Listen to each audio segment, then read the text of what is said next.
አሁን ግን ለሚፈጠረው ሰውነት ክብር ያገኝ ብለን ግን እናገራለን። ሰውነት ክቡር ነው። በህይወታችን ላይ የሚደርሱት እነዚህ ውዥንብሮች ጠቅላላ ማዕበል ናቸው። አሁን ብዙ ወገኖች አርፈዋል፣ ብዙ ወገኖች ተሰቃይተዋል። በተለያየ ሰው በመሆናቸው ነው። ሰው በመሆናቸው ይህ ዓለም ክፉ ከመሆኑ የተነሳ ከልጆቻቸው ተለያይተዋል። ህፃናት አልቅሰዋል፣ በደሎች በዝተዋል። ስለዚህ የህይወት ማዕበሎች ቢነሱብንም ክርስቶስ ያለበት ታንኳ ልትሰጠም አትችልም ነው። የክርስቶስ ታንኳ ተብላ የምታወቀው ሆታተ ለሰማይ ተብላ የምትገለጽ ቅድስት ቤተክርስቲያን ነው። እቺ ቤተክርስቲያን ብዙ ማዕበል ቢወርሳትም ቤተክርስቲያን የተባለም ቤተክርስቲያን ክርስቶስ የተባለው መመኑ ልቡ ቢታወቅ ከእግዚአብሔር ጋር ከክርስቶስ ጋር ካለ ግን ከሚያስጨንቀው ነገር ከምንሰማው ነገር ማውጣት የሚችል አምላክ አለን። እግዚአብሔር ይርዳን ሁላችንን። ልቡ የታወከ ሰው መድኃኒቱ እምነት ነው። እንደ ጴጥሮስ ቶሎ ነቅቶ ማመን ነው የሚጠበቅበት። በእግዚአብሔር እመኑ በእኔም ደግሞ እመኑ አለ ክርስቶስ። ዮሐንስ ወንጌል ምዕራፍ 14 ቁጥር 1 ላይ ለጭንቀት ፈውሱ እምነት ብቻ ነው ወገኖቻችን። ይህ ግፍ አይቀርም አይጠፋም።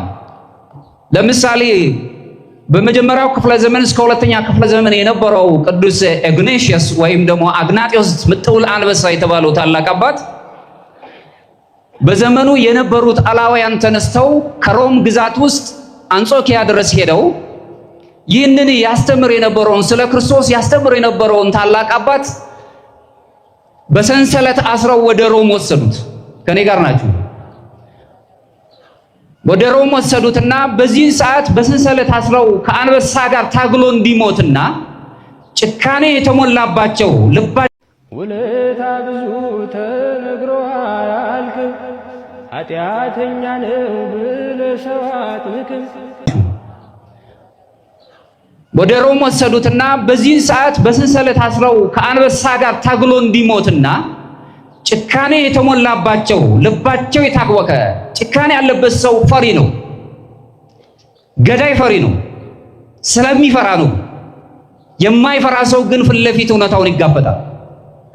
እነሱ ከካታኮምብ ውስጥ ያወጧቸውን ክርስቲያኖችን እየወጡ በሰገነት ላይ ተቀምጠው ለአንበሳ ያታገሏቸው ነበር። ክርስቲያኖችን ከመጀመሪያው ክፍለ ዘመን ጀምሮ እስከ አራተኛው ክፍለ ዘመን የምናየው ታሪክ ነው። ከነሱ መካከል አንዱ አግናጢዮስ ቅዱስ አግናጢዮስ ምጥውል አንበሳ። ይህ አባት ሮም ደርሶ ጊዜው ደርሶ ለአንበሳ ሊጥሉት ሲሉ የሮም ክርስቲያኖችን ግዳላቸው ይላል። የሮም ክርስቲያኖች ይህንን ታላቅ አባት መማለጃ ሰጥተው ለሮም ቄሳሮች ወይም ደግሞ ጭፍሮች እጅ መንሻ ሰጥተው ከእስር ቤት ሊያስመልጡት ወደዱ። ከኔ ጋር ናችሁ? አግናጢዮስ ምጥውል አንበሳ ግን ምን አለ? ያለ ጊዜው ቸርነት አታድርጉልኝ አለ። ከኔ ጋር ናችሁ? አሁን ጊዜ ወደ እግዚአብሔር የሚሄድበት ነው አለ። ልቡ አልታወቀም፣ አልተጨነቅም። ስለዚህ ሰማዕትነትን እንዳልቀበል መማለጃ አትስጡ። ከኔ ጋር ናችሁ? አትስጡ። ልሙት፣ እንድሞት ፍቀዱልኝ። ጊዜ ወደሱ እሱን ለመምሰል የሚሄድበት ከአምላኬ ጋር ለመገናኘት ጊዜው አሁን ነውና ጊዜን አታበላሹብኝ አለ። ብዙ ክርስቲያኖች ናቸው አሁን ሰማዕት እየሆኑ ያሉት ኦርቶዶክሳውያን። ጊዜን አታበላሹብኝ፣ ስለዚህ መማለጃ አትስጡ። በመማለጃ ምክንያት ይህንን ብታተርፉ በስጋ ከእናንተ ጋር ሆናለሁ፣ ግን ዋጋዬን አጣለሁ አለ። እትኩን ስም በሐሰት ምስክር አትሁን። ሰማዕት ማለት ምስክር መሆን ማለት ነው። የእያንዳንዳችን ስማችን ምስክር ነው። ስለዚህ ጊዜን እንድቆጥ በሞት እንደሄድና እግዚአብሔርን ጋር አብሬ እንድኖር ፈቃዴ ስለሆነ ጊዜን አትሻሙኝ አላቸው፣ ተማጸናቸው። ጊዜውን የፈጸመው በኋላ ጊዜ በሰማዕትነት እንዲያልፍ ምክንያት ሆኗል። የጻድቁ የታላቁ የሰማዕቱ በረከት ከኛ ጋር ይሁን። ጊዜያችን ምንድነው? እሱን ማሰብ አለብን። ስለዚህ በእግዚአብሔር እመኑ፣ በእሱም አምነን አምላካችን በኢየሱስ ክርስቶስ አምነን ሕይወት የምናገኝበትን ነገር ማሰብ አለብን። ስለዚህ ለጭንቀት አሁን ለተሸበረው ዓለም ለገዳይ መንፈስ ማመን ነው መልሱ። ድል ማድረግ ነው። ክርስቲያኖች አሁን ጮሁ፣ አለቀሱ፣ ተስፋ ቆረጡ ስንባል ከዚህ ከጮት በኋላ ተስፋ እንዳለን ብናይ ገለው አይጨርሱ። ከኔ ጋር ናችሁ? አናልቅም። ቁጥራችን ብዙ ነው። እግዚአብሔር አብዝቶናል። ጥቂት የምንመስል ብዙዎች ነን። ስለዚህ ተስፈኞች ስንሆን ገዳዮች ልባቸው ከመታወክ ወደ ንስሐ ይመለሳሉ። ክርስቲያን እሱን ነው የሚያስበው። እሱ የምናይበት ነው። ቅዱስ አትናቴዎስ ሲጽፍ ምን ይላል? ሰው የመለኮታዊ ሕይወት ተካፋይ ይሆን ዘንድ አምላካችን እግዚአብሔር ቃል ሥጋ ሆነ ይላል። እግዚአብሔር ሰውን ከመውደዱ የተነሳ እኛን ሆነ። ከዚያም በኋላ በመከራችን ውስጥም ራሱ መከራችንን ተቀበለ። ልቤ ነፍሴ ተጨነቀች እያለ የእኛን መጨነቅ ተካፈለልን። መድኃኔ ዓለም ክርስቶስ እኛን ስለወደደን እሱም ሁሉን ማድረግ የሚችል ዓለማትን የፈጠረ ጭንቀትን ሁሉ ማራቅ የሚችል አምላክ የእኛን ጭንቀት ተካፈለልን። ራሱን በመስቀል ላይ የእግዚአብሔርን ፍቅር የሆነው ምልክት አድርጎ አሳየልን። ጭንቀታችንን ሁሉ ተካፈለ። ስለዚህ ብዙ ክርስቲያኖች ብንጨነቅም አምላካችንን ማሰብ አለብን። እውነተኛው የሆነው እምነት ፈተናን ሁሉ የሚወጣ ስለሆነ ለሚያስጨንቅ ነገር በእምነት ተሻጋሪ መሆን ስንችል ልባችን ከመታወት ይቆማል። ጸሎትን አብዛኛውን ጊዜ ለምሳሌ ብዙ ጊዜ እንጨነቃለን። ዛሬ ያለን ሰዎች ረጅም ጸሎት እናደርግና ጸሎታችን መልስ ሲያጣ እንጨነቃለን። በሽታ ይከበንና መዳን ሲያቅተን እንጨነቃለን። ያሰብናቸው ዕቅዶች ሁሉ ሲከሽፉ እንጨነቃለን። የምንወዳቸው ሰዎች ከመካከላችን ሲለዩ እንጨነቃለን። ምክንያቱም የራሳችን ችግር ስለሆነ እነዚህ ሁሉ ያስጨንቁናል። በዚህ ወቅት ውስጥ ግን የሚያምን ሰው ክርስቶስ የሕይወት መንገድ ስለሆነ ለሐዋርያቱም የነገራቸው የሕይወት መንገድ እኔ ነኝ፣ መንገዱንም እጠርግላቸዋለሁ፣ በሰማይም ደግ ቦታ አዘጋጅላቸዋለሁ እንዳለ። ስለዚህ የእግዚአብሔር ቤት ራሱ የተስፋ ቤት ነው። አሁን ተስፋችን መታወክ የሌለብንን ነገር የምናስብበት ነው። ለዚህም ነው እንግዲህ በአባቴ ቤት ብዙ መኖሪያ ቤት አለ እያለም ይነግረን። ዮሐንስ ወንጌል ምዕራፍ 14 ከቁጥር 2 ላይ ለሐዋርያቱ በአባቴ ቤት ብዙ ቤት አለ፣ በዚህ ብንሞት ብንጨነቅ በአባታችን በእግዚአብሔር በመድኃኔዓለም ቤት ትልቅ ስፍራ አለን፣ ሕይወትን የሚሰጠናል፣ በዚህ እንጽናናለን። ሌላው ይቅርና እንኳን በቀኝ የተሰቀለው ፈያታዊ ዘይማን የተባለው ሰው በተጨነቀበት ሰዓት ላይ ሞት አፋፍ ላይ ቆሞ እንኳን ምንም አልነበረው። በመጨረሻው ሰዓት ላይ ያ የወንበዴነት ጸባዩ በነበረበት ሰዓት ላይ መጨረሻ በቀኝ ተሰቅሎ በግራ የነበረው በሐኬት ሲኖር በቀኝ የነበረው ግን ምንም ባይኖረውም ግን አንድ የእምነት ቃል ተናግሯል። በመንግስትህ አስበኝ። ከኔ ጋር ናቸው። በመንግስትህ አስበኝ። ያን ጊዜ ምድራዊ የሆኑ ነገሮች አልነበሩትም። በጣም ሞት ከቦት ነበረ። ሀብት አልነበረውም። ምድራዊ የሆነ የወደፊት ህይወቱ አልነበረም። በቃ ሞት ላይ ነው ያለው፣ መስቀል ላይ ነው ያለው። ስለዚህ ሁሉን ማድረግ የሚችል በመካከለኛው ላይ የተሰቀለ መድኃኔዓለም ክርስቶስ ነበር። እሱን ነው የተማጸነው። ለዚህም ነው ቅዱስ ቄርሎስ ዘእስክንድርያ ሲናገር ምን ይላል? ክርስቶስ ያለ ያረገው ለእርሱ ብቻ ሳይሆን ለሰው ልጆች መንገድ ሊያዘጋጅ ነው።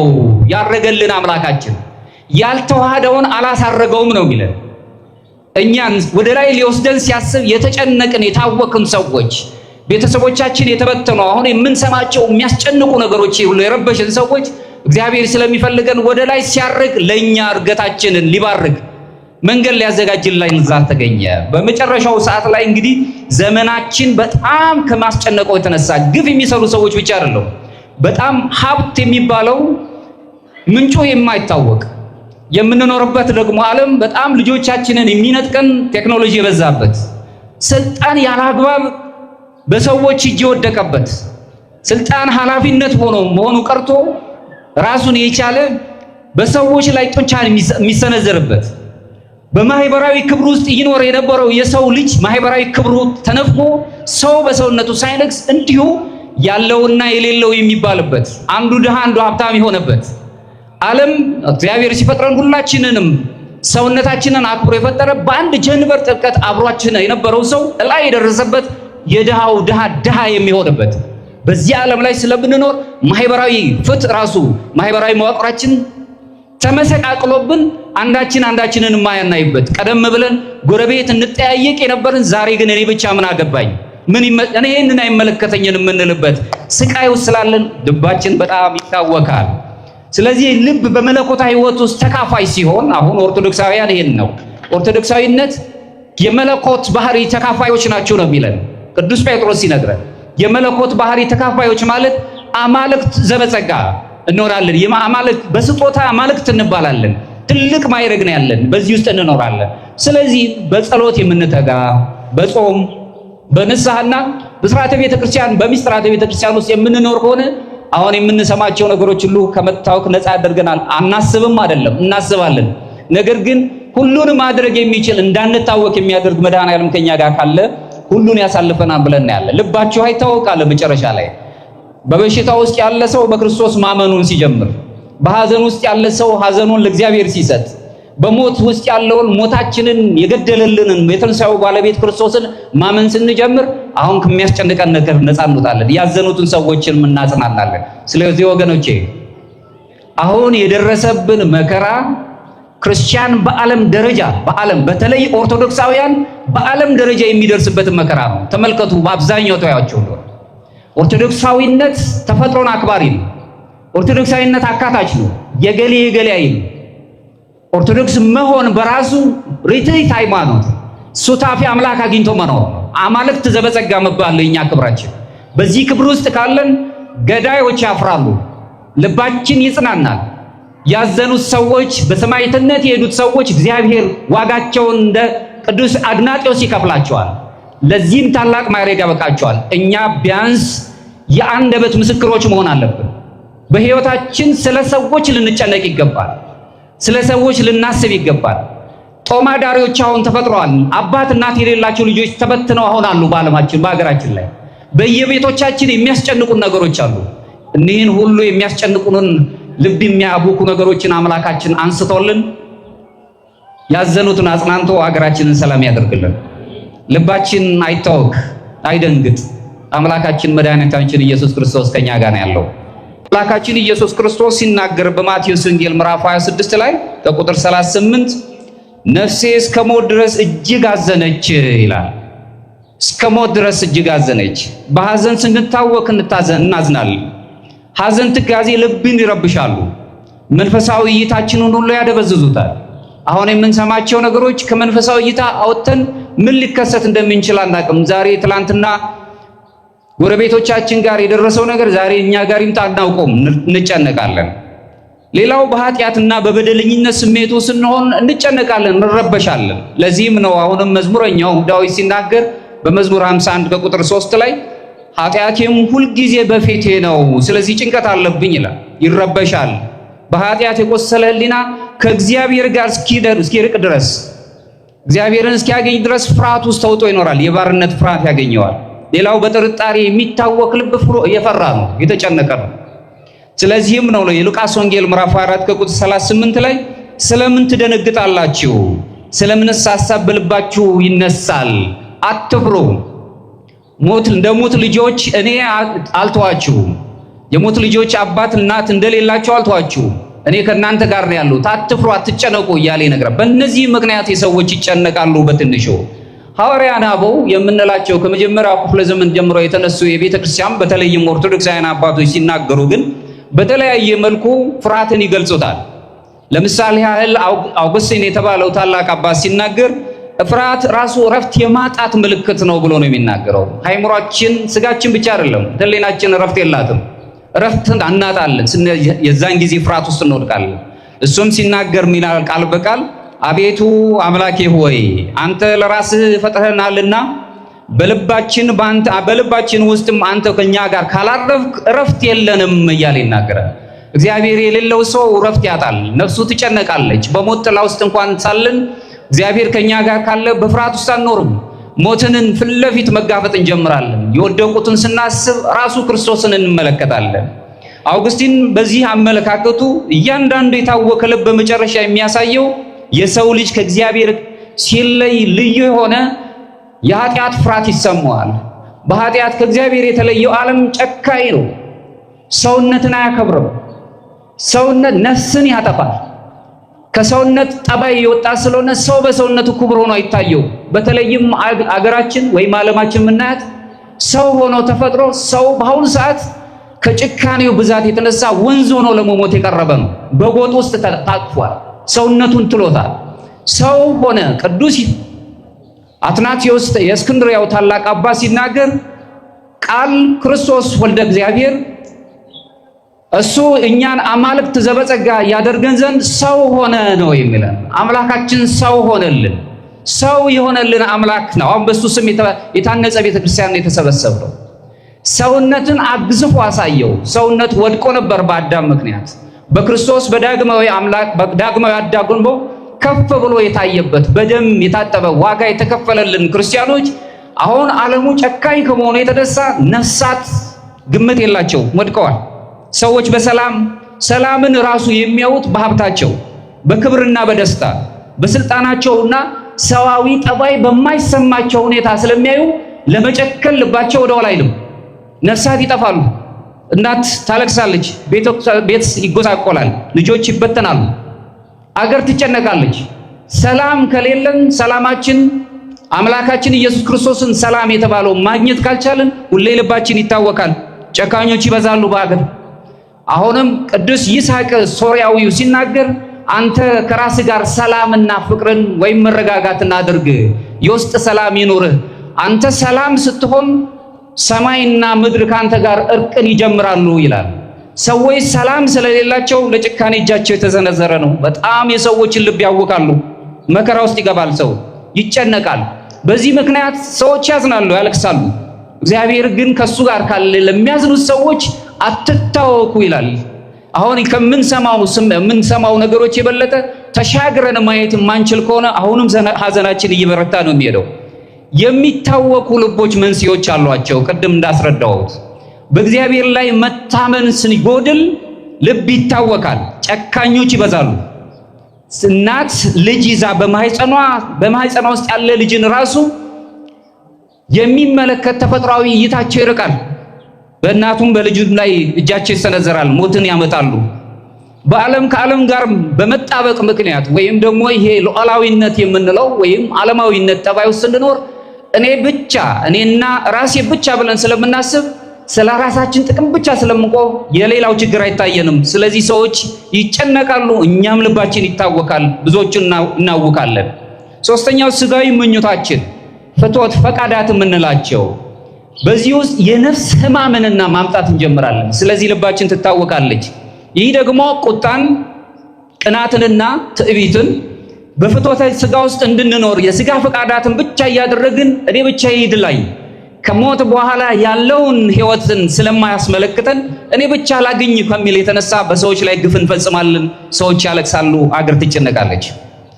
ሌላው መንፈሳዊ ውጊያ ስላለብን ልባችን ይታወቃል። ክርስቲያኖች ነን። ምክንያቱም እኛ የምንታገለው ከዚህ ከጨለማው አበጋዝ ከሆነው ስጋና ደም ካልተዋሃደው እንዲሁ ርኩስ መንፈስ ካለው ጋር ስለሆነ መንፈሳዊ ውጊያ አለብን። በዚህ ምክንያት ነፍሳችን ከአጋንንት ፍላጻ የተነሳ በፍርሃት ውስጥ እንድንኖር ያደርገናል። ግራ እንጋባለን።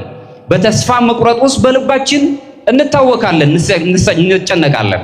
ሌላው ትልቁ ነገር ሰዎች ሲታወኩ ከጸሎት በመራቃቸው ምክንያት ራሱን የቻለ ፈተና ውስጥ እንዲቀርቡ ያደርጋቸዋል። ትግው ወጸልዩ ከመ ኢትባኡ ውስተ መንሱት የሚለው አምላካችን ኢየሱስ ክርስቶስ ደቀ መዛሙርቱን ፈተና እንዳይመጣባችሁ፣ ታላቅ ፈተና እንዳይገጥማችሁ ተግታችሁ ጸልዩ የሚለውን ነገር ስንዘነጋ ብዙ ግፍ አድራጊዎች ይነሱብናል፣ ልባችን ይታወካል፣ እንጨነቃለን። በእንዲህ አይነት መልኩ ሰዎች ይቸገራሉ።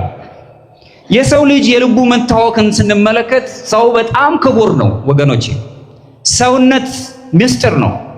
ሰዎች ስንባል ስጋ ብቻ ያለን የስጋ ጥርቅሞች አይደለም። ነፍስ መንፈስ የምትባል እግዚአብሔርን የምንመስልበት በአርአያ ሥላሴ የተፈጠረን ከፍጥረታት ሁሉ ልዩ አድርጎ የፈጠረው በእጁ ያከናወነውና በቃሉ ፍጥረታትን ሁሉ ብርሃን ይሁን ሲል ያከናወነ አምላክ እኛም በእጁ የፈጠረን አምላካችን ኢየሱስ ክርስቶስ ሥላሴ ብለን የምንገልጸው አብ ወልድ መንፈስ ቅዱስ የሰው ልጆች ረቂቅ የሆነውን እግዚአብሔርን ወደ መምሰል የምንመጣበት ሰውነት ክቡር ከመሆኑ የተነሳ ወደዛ የምንሄድበት ነው። እሱን እናያለን። ልባችን እንዳንታወክ ቅዱስ ባስልዮስ የተባለው የቤተ ክርስቲያን አባት በምኞትና በፍትወት ላይ ያለውን ምክንያት አድርጎ ልባችን መታወክ እንደሌለበት ሰው ልቡ እንዴት እንደሚታወክ ያስረዳበት አንቀጽ አለው። ቅዱስ ባስልዮስ በአይምሯችን ከንቱነት ምክንያት ልባችን ይታወካል አለ። በአይምሯችን አይምሯዊ ማለት አዋቂ መሆን ነው። አሁን በኦርቶዶክስ ዓለም አዋቂነትን አይደል አዋቂያነት አያስፈልግም ሳይሆን ከእውቀት በላይ ያለ በጥበብ የታሸ እውቀት ነው የምትፈልገው።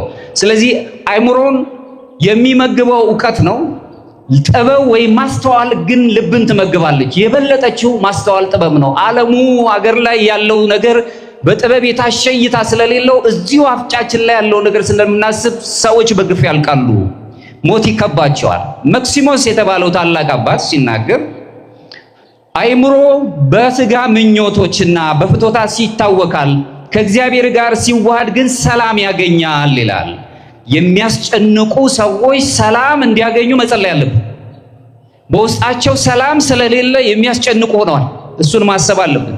የሥጋ ፈቃድ የተፈጠረው እንዲያው ራሳችንን የምናየው በሥጋ ፈቃድ ውስጥ የተፈጠሩት ፍጥር እነዚህ ማን ያስፈልጉን ነገሮች ሁልጊዜ ከእግዚአብሔር እንድንርቅ ነው የሚያደርጉን። ስለዚህ ልባችን በይበልጥ ይታወካል። መክሲሞስ የሚያስረዳን ይሄንን ነው። የሰው ልጅ በራሱ ከቅዱሳት መጻሕፍት አንጻር ስናይ ሐዋርያቱ በማርቆስ ወንጌል ምዕራፍ 4 ከቁጥር 35 ላይ አምላካችን ኢየሱስ ክርስቶስ የሚነግረን በመርከብ ላይ ይሄዱ ሳለ ማዕበል መርከቡ ሲመታ ተናወጠች። ያን ጊዜ ሁሉም ፈሩ።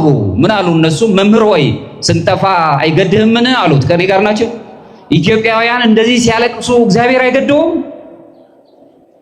ሰዎች እንደዚህ ሰው በሰውነታቸው ሰው ቅዱስ ዮሐንስ አፈወርቅ ሲናገር አንተ ለሰው ስትሰጥ ነው የሚለው ቦቱን ጾታውን ሌላው ይቅርና ሃይማኖቱን ብላ አትስጠው ነው የሚል። ከኔ ጋር ናችሁ?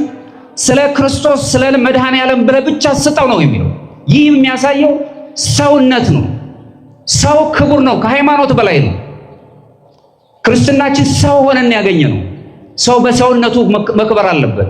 በዛው ዘመን በአምስተኛው ክፍለ ዘመን የነበረው ትልቁ ቅዱስ አምሮን ዘሚላን የተባለው ታላቅ አባትም አንተ ለድሃው ስትሰጠው የራሱን ታስረክበዋለህ ነው የሚለው። ሰውነት ክቡር ነው። ከኪሳችን አውጥተን የምንሰጠው ነገር የራስህ አይደለም፣ የድሃው ነው። ምክንያቱም ይህች ዓለም የተፈጠረችው በጋራ እንድንኖርበት ነው እንጂ የግል ብቻ እንድታደርገው አይደለም። አሁን ግላዊነት በጣም ስለሰፋ ሰውን ለመግደል ሰው አይሰቀቅም። ለነፍሳት ሰዎች በጣም በምዕራቡ ዓለም ላይ ያሉ ሰዎች ለነፍሳት ይገዳቸዋል። ነፍሳትን ማጥፋት፣ ሸረሪት ለማጥፋት፣ የሸረሪትን ነፍስ ለማጥፋት ይገዳቸዋል። እኛ ግን በጣም በሰዎች ላይ ግፍ እንፈጽማለን። በቃል ብቻ አይደለም፣ በተግባር ሰዎች ይጠፋሉ። ነፍሳቸው ትታወካለች፣ ሕይወታቸውን ያጣሉ። ስለዚህ ነፍስን የሚያጠፉትን ሰዎች ለሚያጠፉት ሰዎች ወደዚያው ቅዱስ ዮሐንስ አፈወርቅ የሚናገረው አቤቱ ስንጠፋ ዝም ብለህ ታየናለህ አይገድህም ወይ? ሐዋርያቱ ይህንን ጸሎት ዛሬ ኢትዮጵያውያን ይጸልዩታል። ዛሬ ሁላችን እንጸልያለን። ይገደዋል አምላካችን። ከሱ ጋር ሆነው በመርከቢቱ ላይ ሆነው ስንጠፋ ማዕበሉ ሲወጣን ዝም ትላለህ አሉ። ከባህሩም ወጥቶ ሲሄድ ከሐዋርያቱ መካከል የነበረው ቅዱስ ጴጥሮስ አብሮ እንዲሄድ ይናፍቅ ነበር። በባህሩ ላይ ክርስቶስ ልክ እንዳደረገው በባህሩ ላይ ሲራመድ እኔም መሄድ ዘንድ ፍቀድ አለው። ና አለው። አምላካችን ኢየሱስ ክርስቶስ ከሚያስጨንቀን ነገር ሁሉ ሊያወጣ የታመነ ስለሆነ ጴጥሮስን ና አለው።